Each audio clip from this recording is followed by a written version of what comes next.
les choses, c'est compliqué pour lui d'écouter une personne. Et c'est toujours lui qui a raison. Exactement. Il a du mal à accepter qu'il peut se tromper. Et surtout, il a du mal à accepter que quelqu'un d'autre peut connaître plus que lui. Ouais. Et ça constitue un problème. Ouais. Lorsque vous êtes frappé d'une telle situation... Alors qu'il a ses enseignants, même au sein de ses magistrats. Oui, mais ça frise Ouais. ce qui se passe avec lui, ça frise la mégalomanie. Et donc, je ne suis pas surpris que cette crise passe comme ça.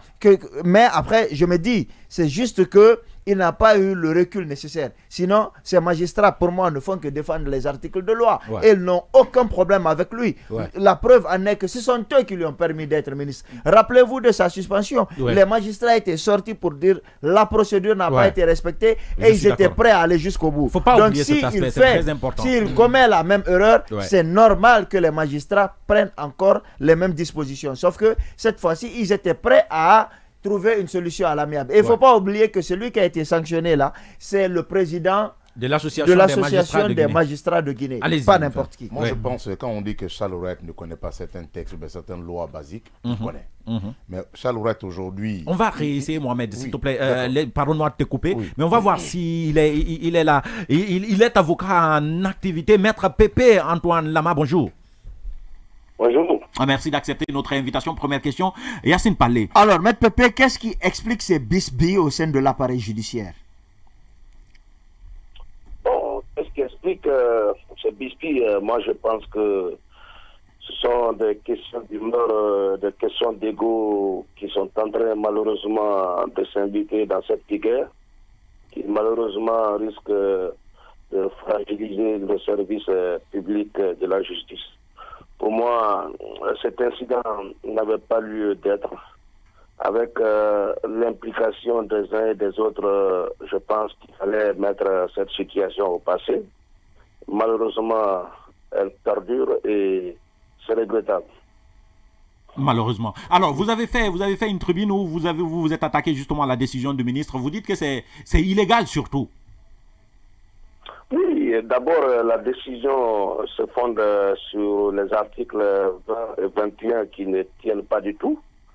Vous allez, après avoir lu ces différentes dispositions, comprendre que ces articles n'ont rien à voir avec le remplacement d'un magistrat.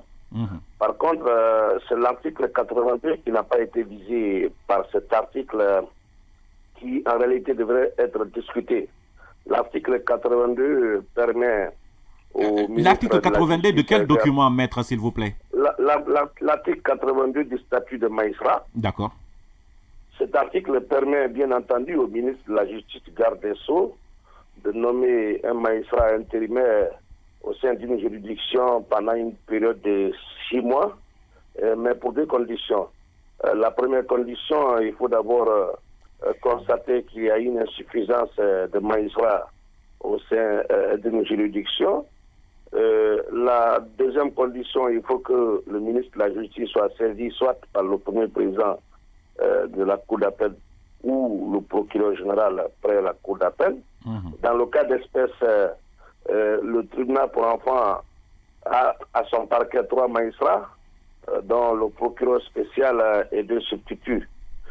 Après la suspension qui n'est pas encore notifiée au procureur spécial par le tribunal pour enfants, il y a naturellement 2 substituts. Donc je ne vois pas l'insuffisance de magistrats au sein de cette juridiction, d'exception qui ne couvre que la juridiction spéciale de Conakry.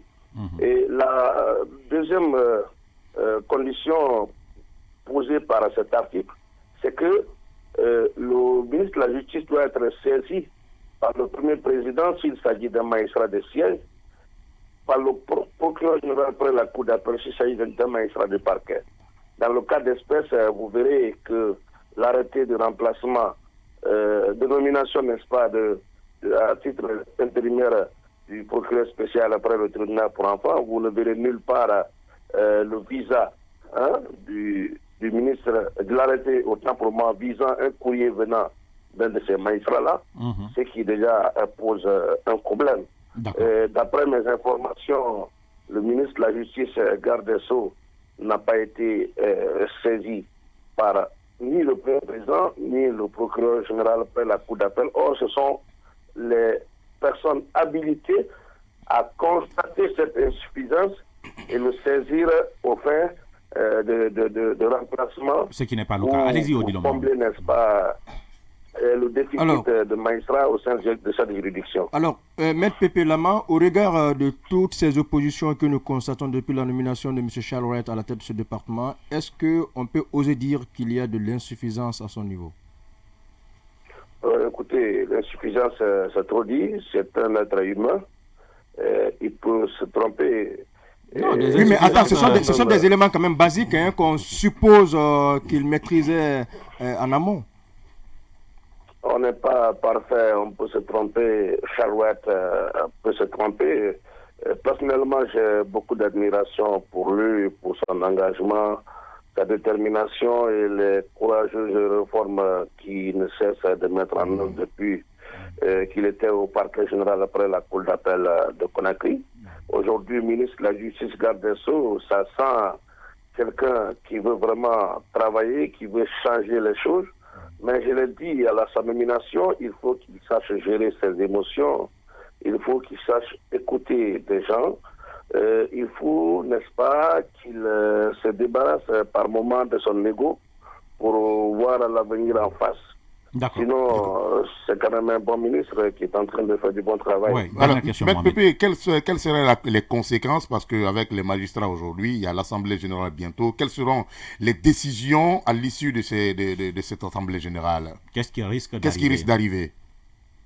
Bon, on risque d'assister à une paralysie du service public de la justice, parce qu'à cette allure, il n'est pas exclu que les magistrats décident de débrayer. Et quand ils vont débrayer, c'est naturellement le fonctionnement des juridictions qui va être affecté. Ce sont les justiciables qui vont subir. On est en train de parler aujourd'hui de l'organisation du procès du 28 septembre. Imaginez si ces magistrats débrayaient, on ne pourrait pas assister, n'est-ce pas, à l'organisation de ce procès. Donc, cette crise, je pense qu'elle n'a pas lieu d'être. Il faut mettre de l'eau dans son vin et passer à autre chose sérieuse. Est-ce que vous pensez alors que la justice, qui est la boussole surtout de cette transition, s'est désorientée? Je ne peux pas le dire. Évidemment. Vous n'êtes pas la bonne personne. Vous n'êtes pas politique, vous êtes avocat. Mais est-ce qu'on peut savoir, Maître Pépé, pourquoi est-ce que les magistrats, est-ce que vous comprenez le fait que les magistrats n'aient pas apporté recours au niveau de la Cour suprême, par exemple, parce qu'ils s'expriment toujours dans un communiqué qu'ils diffusent? Oui, je pense que ça serait certainement le plan B au cas où la voie amiable ne prospérait pas, et d'ailleurs elle n'a déjà pas prospéré puisque l'association des magistrats a déclaré se retirer de la médiation qui était engagée sous la bannière du premier président de la Cour d'appel et le premier président de la Cour suprême. Et aujourd'hui, la seule personne habilitée du point de vue de la loi à attaquer cette décision, c'est bien entendu l'intéressé. L'intéressé, c'est qui? C'est M. Mohamed Diawara. Ni vous ni moi n'avons aucun intérêt à attaquer cet arrêté. Il peut bien l'attaquer devant la chambre administrative de la Cour suprême. Voilà. D'accord. Maître Pépé Antoine Lama, avocat au barreau de Guinée. Merci, Maître Pépé. C'est moi qui vous remercie. Et bon séjour. On reste dans la Guinée du colonel Mamadi Doumbouya.